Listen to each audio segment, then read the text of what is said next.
Good morning students. आज हम लोग कंटिन्यू करेंगे राइट्स इन ए डेमोक्रेसी। पिछले क्लास में हम लोग 3 केस स्टडीज देखे, यूनाइटेड स्टेट का, सऊदी अरेबिया का एंड कोसोवो का। ठीक है, तो कोसोवो में मैसेकर हुआ, लार्ज स्केल पे इथनिक मैसेकर हुआ। ठीक है, तो इस 3 केस स्टडीज में हम लोग क्या देखे थे? Absence of rights. ठीक है, क्या कि एक टर्म में क्या था, एक केस में क्या था कि वायलेट किया जा रहा राइट प्रिजनर्स का। ठीक है, यूएस वाले टर्म में।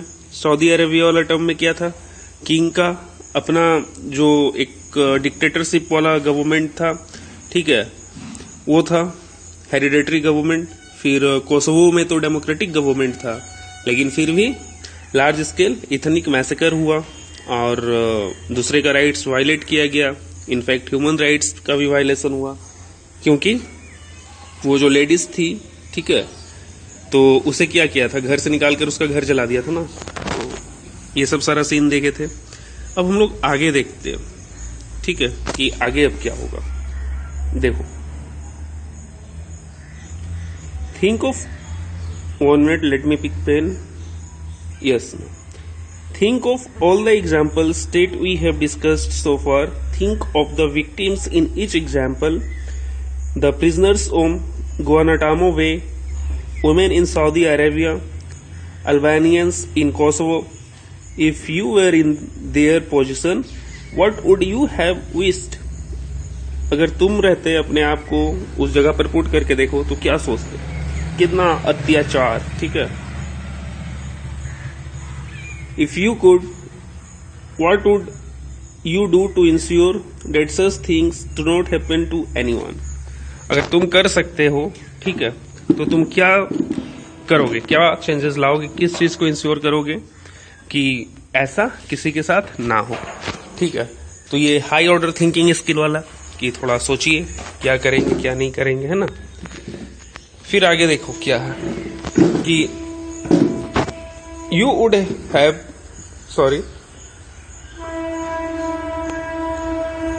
would perhaps desire a system where security, dignity and fair play are assured to everyone. ठीक है, you might want, for example, that no one should be arrested without proper reason and information. ठीक है, अगर आप रहोगे तो शायद यही सब करोगे। मतलब ये एक कहानी बता रहा है। एनसीईआरटी में क्या है ना कि बड़ा इजी वे में ना कहानी एक दूसरे से कोरिलेट करके बताता है। ठीक है, अब जैसे तुम ही रहोगे तो तुम क्या क्या करोगे, तो मतलब एज ए एडमिनिस्ट्रेटर आपको यहाँ पे क्या क्या इंश्योर करना। तो आपको इंश्योर क्या करना कि जो भी लोग रहे सोसाइटी में उनका सिक्योरिटी हो, डिग्निटी हो, फेयर प्ले रहे। ठीक है, हर एक के लिए। ठीक है, no one should be arrested without proper reason and information, किसी को भी बिना इन्फॉर्मेशन का अरेस्ट ना किया जाए। And if someone is arrested, अगर कोई अरेस्ट होते भी हैं, he or she should have a fair chance to defend themselves. ठीक है, अगर कोई अरेस्ट होते भी हैं, if he or she should have a fair chance to defend themselves, और उनके पास फेयर चांस रहना चाहिए कि अपने आप अपना बचाव कर सके। बताए थे ना, जैसे कि इंडिया में आपका राइट्स है कि आप अपना वकील से मिल सकते हैं, बात कर सकते हैं, मिल नहीं सकते बात कर सकते हैं ना, वकील को बुला सकते हैं आप बात करने के लिए। ठीक है, ये सब। You might agree that such assurance can't apply to everything. One has to be reasonable in what one expects and demands of everyone else, for one has to grant the same everyone. ठीक है, यहाँ पे क्या है कि किसी भी इंसान को ना किसी भी चीज के लिए रीजनेबल होना चाहिए। ठीक है, मतलब कि उसका जवाबदेही रहना चाहिए। ठीक है, कि आप क्या डिमांड कर रहे हैं, आपकी इच्छा क्या, मतलब कि खुद का अकाउंटेबिलिटी रहे कि आप क्या कर रहे, क्यों कर रहे, ये सब विजन क्लियर है ना। But you might insist that the assurance does not remain on paper, that there is someone to enforce this assurance, that those who violate these are punished. तो अब ऐसा तो है नहीं कि हम एश्योरेंस दे दें तुम्हें किसी चीज का और उसे ग्राउंड लेवल पर ना एग्जीक्यूट करे। ठीक है, अगर गवर्नमेंट जो लॉ बनाती है, ठीक है, सोशल सिक्योरिटी वगैरह से रिलेटेड, अगर उसे नहीं ग्रास रूट लेवल पे एग्जीक्यूट नहीं किया जाए, इम्प्लीमेंट नहीं किया जाए, तो क्या ये पॉसिबल है कि उनका जो पेपर प्लान है वो in reality grass root level पर आए? नहीं। क्यों? क्योंकि उसे इम्प्लीमेंट नहीं किया जा रहा। तो बात वही है कि सिर्फ एश्योरेंस नहीं, उसे इम्प्लीमेंट भी करना है। ठीक है, in other words, you might want a system where at least a minimum is guaranteed to everyone, powerful or weak, rich or poor, majority or minority.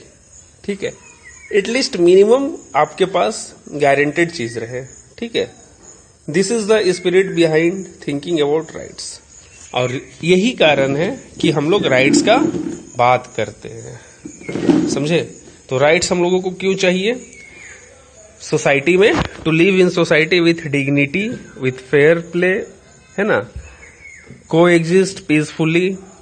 ठीक है, ये सब चीज के लिए हम लोगों को राइट्स चाहिए। ठीक है, देन व्हाट आर राइट्स? अब बात होता है कि राइट्स क्या। ठीक है, what are rights? Rights are claims of a person over other fellow beings, over the society and over the government. ठीक है, तो राइट्स क्या? राइट्स आर क्लेम, एक क्लेम है ना। अब बोलते हैं कि ये मेरा हक है। ठीक है, rights are claims of a person over the fellow beings, over the fellow beings or the over the society and over the government. तो आपका जो क्लेम्स है, कुछ सर्टेन क्लेम्स है, ठीक है, जो कि सोसाइटी के प्रति और गवर्नमेंट का प्रति है, डेट इज कॉल्ड राइट्स। ठीक है, for all of us,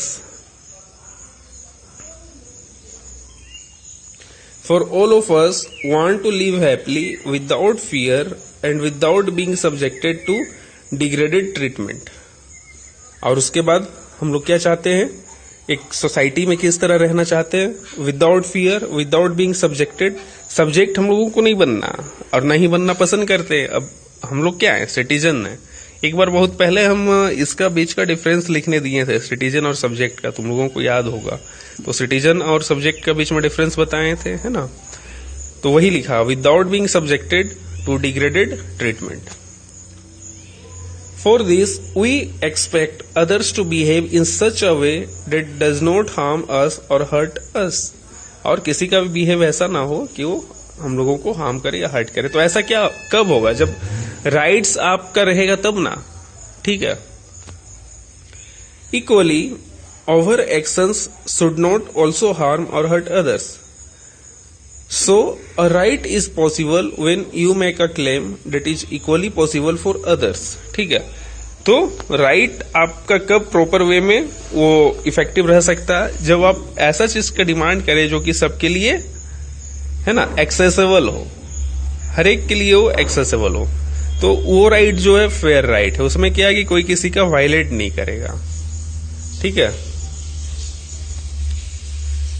you can not have a right that harms और हर्ट्स अदर, है ना। आपके पास कोई भी ऐसा राइट नहीं रहेगा कि जिससे आप किसी को हार्म करे या हानि पहुंचाए। सिंपल सा ना, फंडामेंटल राइट्स है ना हम लोगों का कॉन्स्टिट्यूशन में। तो फंडामेंटल राइट्स किस चीज को इंश्योर करता है? ठीक है, यही सारी चीज को। इन फंडामेंटल राइट्स तुम ये भी ध्यान दोगे कि all fundamental rights are in a restrictive manner, first point. Second point क्या है कि जो भी फंडामेंटल राइट्स है ना, वो मिनिमम नीड को फुलफिल करने के लिए, है ना। मिनिमम जो बेसिक एलिमेंट होना चाहिए, है ना, बेसिक एलिमेंट होना चाहिए, वो चीज को फुलफिल करने के लिए है। ठीक है, तो आगे देखते हैं।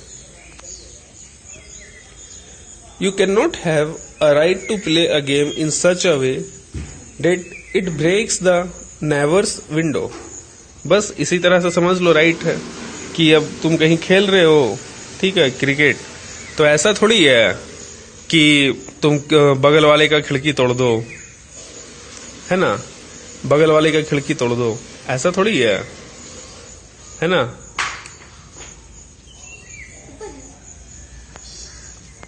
अब देखो आगे,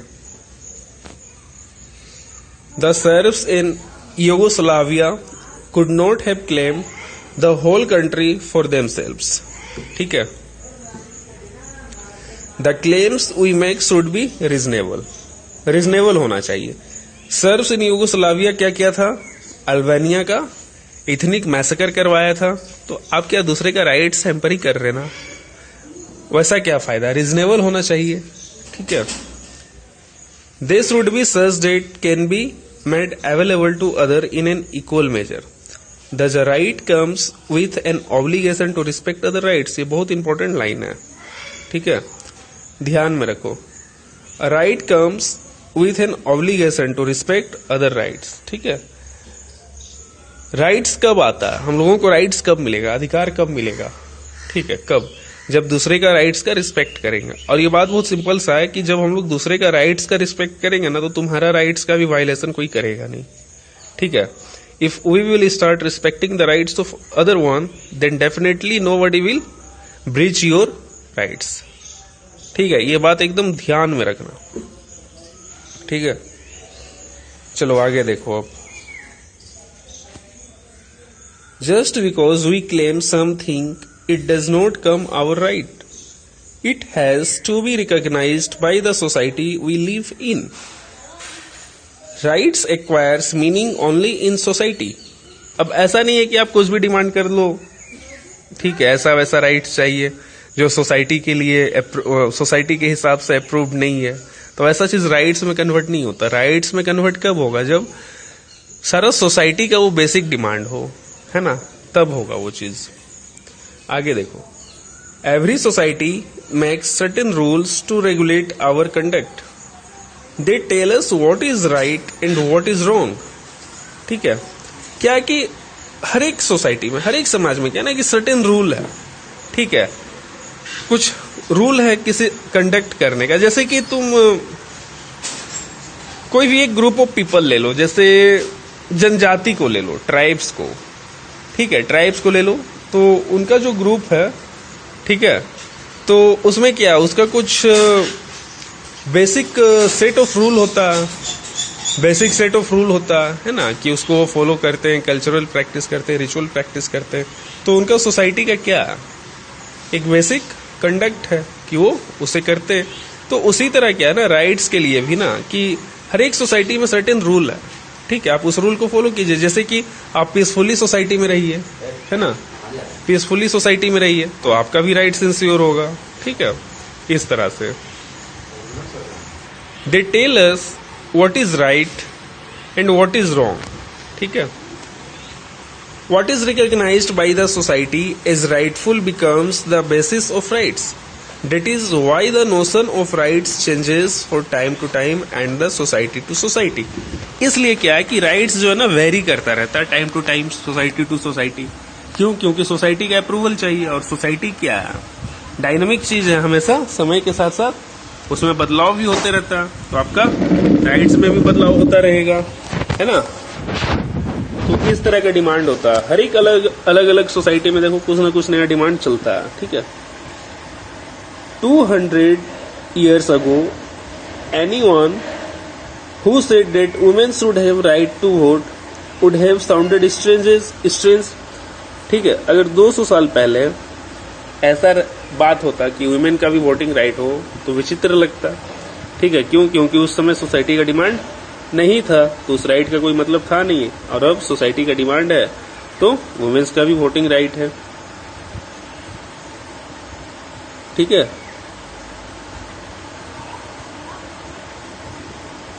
today not granting them vote in Saudi Arabia appears strange. और जिस समय सऊदी अरेबिया में उनका वोटिंग राइट नहीं था, तो विचित्र लगता था। हालांकि अभी स्टार्ट हो गया सऊदी अरेबिया में, ठीक है, कि वोटिंग राइट्स जो है वो वुमेन्स का भी है। ठीक है, ड्राइविंग लाइसेंस भी मिलने लगा अब सऊदी अरेबिया में।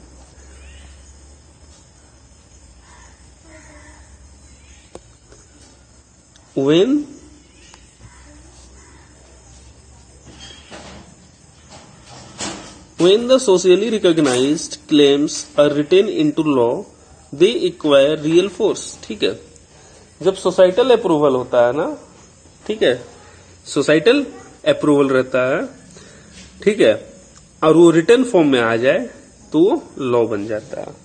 ठीक है, तो वही लिखा, when the socially recognized claims are written into law they acquire real force, otherwise they remain merely as natural और मॉरल राइट्स।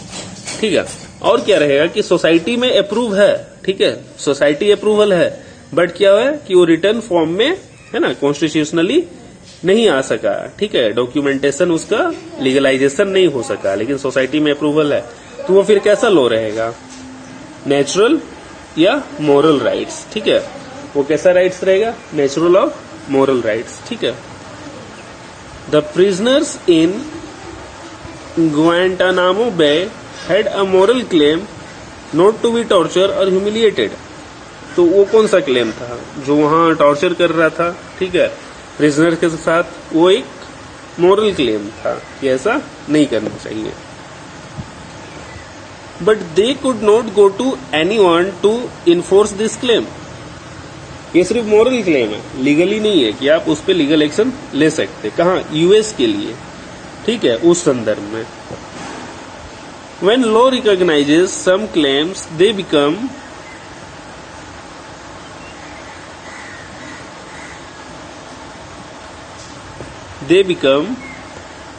enforceable। अगर कोई मोरालिटी है ना, मोरल है, और उसको लीगल अप्रूवल मिल जाए तो वो क्या होगा, इन्फोर्सेबल होगा। क्यों, क्योंकि वो लॉ बन जाएगा, है ना, पार्लियामेंट्री सपोर्ट बन जाएगा उस इशू का ना। लॉ बनना मतलब क्या, पार्लियामेंट्री सपोर्ट। लॉ कब बनेगा, जब पार्लियामेंट में डिस्कशन होगा, तो इसलिए इसे तुम ये भी बोल सकते हो कि पार्लियामेंट्री सपोर्ट मिल जाएगा। ठीक है, we can then demand their application. अब जब लॉ बन गया तो उसका एप्लीकेशन भी होना चाहिए, एग्जीक्यूट भी होना चाहिए। व्हेन फेलो सिटीजन्स और the government do not respect these rights we call it violation और इनफ्रिंजमेंट ऑफ आवर राइट्स। और जब और भी जो फेलो सिटीजन्स है साथ में, ठीक है, वो इस चीज को फॉलो नहीं करते, तो हम लोग क्या बोलते हैं कि राइट्स का वायलेशन हो रहा है, इन्फ्रिंजमेंट है। ठीक है, in such circumstances citizens can approach courts to protect their rights. So if we want to call any claim a right it has to these three qualities. ठीक है, और हम लोग कोई भी चीज के लिए, राइट्स के लिए क्लेम करते हैं तो उसमें ये चीज होना चाहिए, क्या, rights are reasonable claims of person recognized by society and sanction by law. ठीक है, तो राइट्स क्या, rights are reasonable claims of persons recognized by society and sanction by law. तो राइट क्या, राइट वही होगा जो सोसाइटी में सैंक्शन हो, जिसका सोसाइटी में अप्रूवल हो, और कानून जिसे रिकॉग्निशन दे दे, है ना, पार्लियामेंट्री सपोर्ट मिल जाए, तो वो क्या होगा, राइट्स में कन्वर्ट हो जाएगा। ठीक है, राइट्स में कन्वर्ट हो जाएगा। तो यहां तक समझे, राइट्स में कन्वर्ट कब कोई भी चीज होता है, लॉ क्या है। इस पूरा पैराग्राफ में, इस पूरा डिस्कशन में सिर्फ यही दो बात हम लोग समझे। ठीक है, और बाकी बात सारा तो एग्जाम्पल्स पुट कर करके जो एक एक सिचुएशन था उसे डील किया। तो बेसिक बात क्या हम लोगों को यहाँ पर समझना है, राइट्स क्या है और लॉ क्या है, मॉरल लॉ क्या, मॉरल ऑब्लिगेशन क्या, ये सब जो बात है ना। और ये सब बहुत सेंसिटिव बात है दोस्त। ठीक है, तो आज का लेक्चर यहीं पे रखते हैं।